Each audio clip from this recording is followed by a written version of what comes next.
Vos que andas diciendo que hay mejores y peores, vos que andas diciendo que se debe hacer, escucha lo que te canto, pero no confundirás de paz lo que canto. Que me hablas de privilegios de una raza soberana, superiores, inferiores, minga de poder. ¿Cómo se te ocurre que algunos son elegidos y otros son para el descarte ambiciones de poder? Apreciados y apreciadas estudiantes, tengan todos ustedes una muy buena semana. Para la clase de esta semana vamos a comenzar con un nuevo concepto para esta cátedra de epistemologías, son las violencias epistémicas. ¿Vale? Es decir, vamos a abordar cómo esta consolidación de la racionalidad instrumental de la ciencia moderna europea ha conllevado a una serie de procesos que no solamente han conformado el mundo, ¿sí? Sino que de igual manera ha dado pie a que se den una serie de dinámicas violentas que al mismo tiempo han configurado el planeta y la crisis civilizatoria que tenemos en la actualidad. En ese sentido, vamos a comenzar a abordar este concepto de violencia epistémica. ¿Vale? Tengamos en cuenta, hay una aclaración muy breve antes de avanzar, y es que todo lo que hace referencia a la epistemología o lo epistémico, ¿cierto? Hace referencia al conocer, ¿vale? Al conocimiento. En este sentido, las violencias epistémicas son violencias asociadas a una forma mundializada de hacer conocimiento, de construir conocimiento, ¿cierto? Y que este conocimiento al mundializarse y al globalizarse, ¿sí? Genera unas dinámicas de violencia y exclusión, ¿cierto? Que son variadas y son diversas. ¿Y de dónde viene todo este proceso? Pues viene de el carácter cientificista de la racionalidad instrumental, ¿sí? Recuerden, ya habíamos hablado que la racionalidad instrumental establece esta separación entre ser humano y naturaleza, ¿cierto? Donde la naturaleza es algo susceptible a ser dominado, ¿cierto? A ser superado, ¿cierto? Y de esta manera a ser explotado, ¿cierto? Esa es la racionalidad instrumental. Entender a la naturaleza como un instrumento, como un medio y como un recurso, nada más, ¿sí? Y eso se fundamenta en la ciencia moderna europea, que es toda esta ciencia fundamentada en el método científico hipotético deductivo, ¿cierto? Y en su capacidad para establecer leyes, ¿vale? Y como todo en el mundo incluso llegó a plantearse que la sociedad puede funcionar por medio de leyes, ¿vale? Un montón de leyes establecidas y organizadas, ¿cierto? Y que esas leyes las debería cumplir todos los seres humanos a rajatabla, ¿sí? Porque al estudiar a los seres humanos desde esta ciencia con pretensiones de absoluta objetividad, eso conlleva a establecer una serie de leyes, y esas leyes a su vez, ¿cierto? Y al tener el carácter de que solamente la ciencia moderna europea es la única ciencia y el único conocimiento válido, ¿cierto? Eso da pie a una serie de procesos de los que hablaremos en este momento, ¿sí? De igual manera, este carácter cientificista, ¿cierto?, imprime en el mundo lo que es la lógica de la clasificación social, ¿cierto? Y la lógica de la clasificación en general. Esto lo plantea, por ejemplo, Santiago Castro Gómez en un libro llamado La Ibris del punto cero. ¿Y a qué equivale la ibris del punto cero? La ibris del punto cero equivale al proceso mediante el cual yo puedo nombrar el mundo, ¿cierto? Es decir, ubicarme en una posición superior, ¿cierto? En una posición de superioridad, ¿sí? Y en esa posición de superioridad yo pueda nombrar el mundo, ¿sí? Al estar en mi superioridad, yo nombro todo. Y al nombrarlo, pues yo le estoy dando sus características, lo estoy explicando, lo estoy entendiendo, lo estoy asimilando y lo estoy adaptando a mí, ¿sí? En ese sentido, ¿sí? Esta dinámica y lógica de la clasificación social, ¿cierto? Establece una serie de clasificaciones para todo: social, económica, política, cultural, etcétera, ¿sí? Y a partir de esa clasificación, el mundo se va a ir consolidando y se va a ir transformando y se va a ir orientando hacia precisamente el presente que tenemos en este momento, ¿sí? Muy bien, entonces hay varios tipos de violencia. En ese sentido tenemos un primer tipo de violencia, que no le quise poner violencia económica, ¿sí? Porque pues ese concepto ya está acuñado, ¿sí? Desde otra perspectiva, pero yo le voy a llamar sencillamente capitalismo y neoliberalismo, ¿vale? Porque como sistema está fundamentado en la violencia, ¿sí? Ya que el neoliberalismo y el capitalismo están fundamentados en la idea del individualismo y tienen preceptos muy pegados muy pegados el liberalismo económico, ¿cierto? Y a su vez también tienen mucho que ver y beben mucho de planteamientos muy maquiavélicos, ¿sí? Este asunto del fin justifica los medios, ¿sí? El liberalismo económico plantea que el fin último de todo ser humano es la búsqueda de la felicidad, pero esa búsqueda de la felicidad es individual, ¿sí? Por tanto, si para yo ser feliz tengo que utilizar a un montón de personas como escalones para llegar yo a esa cima, ¿cierto? Bienvenido sea. A eso es a lo que el sistema económico llama competitividad. ¿Vale? En ese sentido, el capitalismo, ¿cierto? El capitalismo se mundializa por una cantidad de variables, ¿sí? Históricas, económicas, políticas, culturales, ¿cierto? Este capitalismo se mundializa, se globaliza, ¿cierto? Y empieza cada vez a hacerse más sofisticado y a hacerse incluso más agresivo en sus prácticas, llegando a su siguiente estado, que es el neoliberalismo, donde la privatización lo permea todo y donde la libertad del mercado es absoluta, entendiendo al mercado como una suerte de ente sobrenatural y todopoderoso que funciona por sí mismo y para sí mismo y que él mismo tiene la capacidad de autorregularse. ¿Sí? Y de ahí esas pretensiones del liberalismo económico de que el Estado o la política no intervenga en el mercado. ¿Sí? Entonces, eso ha consolidado lo que Immanuel Wallerstein llama el sistema mundo capitalista, ¿cierto? Y ese sistema mundo capitalista está fundamentado ¿en qué? En la acumulación de capital. ¿Y en cuál es la piedra angular de la acumulación de capital o del capitalismo en este sentido? Es la sociedad de consumo. La producción de bienes de consumo y el consumo, ¿sí? Desaforado y completamente irracional de bienes de consumo. ¿Sí? Y aquí entran un montón de variables, como ya lo hemos visto, publicidad, mercadeo, bueno, una cantidad de cosas, ¿sí? Que nos da pie a entender el capitalismo como una forma de violencia, porque es es una única forma de entender la economía que se mundializa, ¿cierto? Y que se instaura en el mundo, ¿sí? Y se consolida de manera hegemónica, ¿cierto? Pero al mismo tiempo negando otras formas de entender la economía, otras formas de entender cuestiones como, por ejemplo, la tierra, ¿sí? El concepto de propiedad privada es un concepto ajeno a las comunidades ancestrales, ¿sí? Americanas. Sin embargo, es un concepto que tuvieron que apropiar a la fuerza, porque no fue un concepto del cual ellos tuvieron la posibilidad de elegir si apropiarlo o no, sino que fue impuesto por la fuerza. El sistema económico fue impuesto por la fuerza. Bien lo decía Marx, el capitalismo llega al mundo chorreando lodo y sangre. De aquí pasamos a otra de los tipos de violencia epistémica, que es la violencia de género, el cual básicamente es la infravalorización sí, de las mujeres. ¿Sí? Es decir, reducir a las mujeres a su mínima expresión, ¿cierto? Incluso llegar a inhumanizarlas, como sucedió durante la Edad Media, ¿cierto? Y esto pues ha derivado en una sociedad machista, patriarcal, misógina, incluso heteronormativa, ¿sí? Entonces, claro, todo este asunto deviene también de esa pretensión, ¿cierto? Y de esa ciencia moderna europea con su sociedad machista, donde la ciencia la hacen los hombres, ¿sí? Donde existe una categorización o clasificación social que establece que el hombre es quien produce, quien trabaja, quien hace la ciencia y el conocimiento, y la mujer pues básicamente es quien mantiene la prole. ¿Sí? En términos sencillos, es decir, su función es parir hijos y cuidarlos, ¿sí? Alimentarlos y todas estas cuestiones, ¿sí? Y claro, todo esto también tiene o ha tenido sus intencionalidades, y sus intencionalidades son eminentemente economicistas. Anteriormente, en el ítem anterior les acabo de hablar del liberalismo y el neoliberalismo y el capitalismo, ¿sí?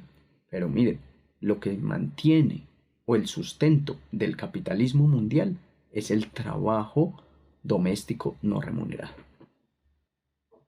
El trabajo de cientos de miles de millones de mujeres, ¿cierto? No remunerado en sus hogares. Ese trabajo doméstico no remunerado sostiene el capital, lo plantea David Harvey, ¿sí? Porque pues, y asimismo, esta sociedad, la sociedad está fundamentada en esos conceptos, ¿cierto? Es como, por ejemplo, el asunto de la familia monogámica, ¿sí? La familia monogámica también es uno de los pilares del sistema económico, ¿sí? También es uno de los pilares del sistema económico, porque en últimas la sociedad se piensa, claro, enmarcada dentro de un sistema mundo capitalista, se piensa en preceptos de economía, eficiencia, eficacia, productividad, etcétera. Entonces, claro, todo esto determina las dinámicas de violencia de género, ¿sí? Todas estas violencias de género, que son diversas, son variadas, ¿cierto? Que van desde cosas tan básicas o que perdón, no puedo decir básicas, pero cosas que están tan banalizadas y tan normalizadas, ¿sí? Como un piropo es violencia, y es violencia de género, a el feminicidio, ¿sí? Y cómo muchas prácticas están siendo normalizadas y banalizadas, ¿sí? El problema con la violencia de género es que está terriblemente banalizada y normalizada, es decir, se considera como algo natural de una sociedad, ¿sí? El que a las mujeres, al que a las mujeres se les acose, el que a las mujeres se les agreda, el que a las mujeres eh, se las, se las vea con estos ojos de morbo, con esta posibilidad, o no posibilidad, sino con esta forma de entender a las mujeres, ¿cierto? Reduciéndolas a su mínima expresión, ¿cierto? Obliterando conscientemente todo lo que las hace mujeres, además de su aspecto físico, sino también que son seres que piensan, seres que sienten, seres que hacen la ciencia, etcétera, ¿sí? Y claro, en esta ciencia moderna europea, hasta muy dentro del siglo XX, ¿cierto? La ciencia era hecha por hombres. Marie Curie es la primera persona en el mundo que ha ganado 2 premios Nobel, ¿sí? Ella al principio tuvo que sustentar sus investigaciones en un hombre, ¿sí? Es decir, llega, desarrolla todas sus investigaciones, logra estos avances tan enormes a la ciencia que entrega Marie Curie, pero en una sociedad académica eminentemente machista, ella tuvo que pedirle a su esposo que presentara estos descubrimientos como suyos, porque si los presentaba como Marie Curie, nadie le iba a prestar atención y probablemente la humanidad iba a perder estos avances científicos. Entonces es muy interesante, ¿sí? Y claro, el asunto de la violencia de género, ¿cierto? Sigue vigente, sigue vigente. Y eso es otra cosa que tenemos que tener claro. Aquí vamos a ver un montón de violencias, pero todas tienen una característica, y es que siguen siendo vigentes hoy por hoy. Siguen siendo tan vigentes como cuando la racionalidad instrumental y la ciencia moderna europea se mundializaron. Siguen siendo vigentes. De ahí pasamos entonces a que el ser humano tiene el derecho de dominación frente a las demás especies. Esto lleva a dos cosas fundamentales que tienen mucho que ver con las crisis civilizatorias que hemos venido abordando en esta cátedra. El primero es el especismo, es decir, esa pretensión de que el ser humano, ¿cierto? Al tener una superioridad que le da la razón, la capacidad de raciocinio, ¿cierto? Tiene el derecho a dominar todas las demás especies del planeta, ¿sí? Entonces, la razón permite al hombre, más que al ser humano, al hombre, dominar, ¿sí? Y en ese sentido, por eso planteo yo aquí que la sociedad de consumo se fundamenta en el sufrimiento animal, porque no hay un solo producto en nuestro baño que no haya sido probado en animales. ¿Y por qué se prueban animales? Que la ciencia moderna europea nos plantea que ellos no sufren, ellos no sienten dolor, etcétera. Son cosas que han cambiado. Sin embargo, se siguen haciendo todos estos abusos en torno a los animales, ¿cierto? Es decir, a otras especies que cohabitan en el planeta junto con la especie humana, ¿cierto? Que se ven completamente subyugadas ante lo que la ciencia moderna europea o la ciencia quiera hacer con ellos, ¿cierto? Y eso pues, ha derivado en todos estos abusos de animales, ¿sí? En todos estos procesos. Entonces es un asunto muy complejo, ¿sí? Porque, claro, ¿dónde está el sufrimiento de otras especies? ¿Qué estamos haciendo con las demás especies? ¿Qué pasa con las especies que se están extinguiendo? ¿Qué pasa con los animales que son utilizados en pruebas de laboratorio para probar lociones, cremas y todas las cosas que utilizamos a diario, champús, etcétera? ¿Sí? Entonces, esa sociedad de consumo está fuertemente fundamentada en el sufrimiento animal. Y eso es algo que debería ponernos a pensar. Depredación ambiental, impactos irreversibles en el planeta. Eso es otra forma de violencia. Violencia contra el planeta. No entender ni asumir que el planeta está vivo. Existen líderes mundiales que plantean que el calentamiento global es un invento de hippies. ¿Para qué? Para no tener que asumir su responsabilidad frente al impacto, el enorme e irreversible impacto ambiental, ¿sí? Y seguir produciendo de la misma manera irracional y desaforada, ¿sí? El planeta está como está gracias al capitalismo mundial, y el capitalismo se cimenta porque se establece como una ciencia, ¿cierto? Que al ser ciencia, por tanto, tiene que ser verdad inobjetable, y al ser una verdad inobjetable, pues debe mundializarse. Gracias a eso, el planeta está como está, y tenemos esta crisis civilizatoria encima. Violencia ontológica. Recuerdan que les había dicho que lo epistemológico hace referencia al conocer, lo ontológico hace referencia al ser, ¿sí? Y la racionalidad cartesiana, ¿cierto?, plantea que lo epistemológico y lo ontológico no puede articularse de ninguna manera, ¿sí? Es la violencia ontológica, ¿cierto? Es negar el ser a otros. Negarles el ser a otros, ¿sí? División social, quién es y quién no es. Quién es humano, quién es no humano. ¿Sí? Quién es salvaje, quién es civilizado, quién es bueno y quién es malo. A esto Michel Foucault le llamaría la sociedad binaria o las relaciones binarias sociales, ¿sí? Entonces aquí podemos encontrar cosas como la violencia religiosa, la negación de las comunidades ancestrales y otras formas de comprender el mundo, ¿sí? El proceso, por ejemplo, de la colonia que primero llega implantándole a todas las comunidades ancestrales, a negarles sus creencias, a negarles sus tradiciones, a negarles todo lo que ellos han construido durante miles de años, a decirles que todo eso es falso y que deben creer en un Dios del cual jamás en su vida habían escuchado hablar, ¿sí? Y no es algo opcional, sino que tienen que hacerlo. Y esa negación y eliminación sistemática de comunidades enteras, ¿sí? ¿En torno a qué? A negarles el ser. ¿Sí? Y una forma de negarles el ser también es negarles su lenguaje, su lengua, como lo plantea Jacques Derrida en el monolingüismo del otro o en la prótesis del origen, ¿sí? Como el imperialismo se cimenta y uno de sus mayores logros fue quitarle su lengua a los otros e implantarles las lenguas europeas. Porque lo primero que tenemos al nacer es nuestra lengua, y si nos quitan eso, fácilmente olvidamos quiénes somos. Violencia racista, que viene de una pretensión de superioridad. El ser humano es el ser humano, el hombre blanco europeo es superior, ¿sí?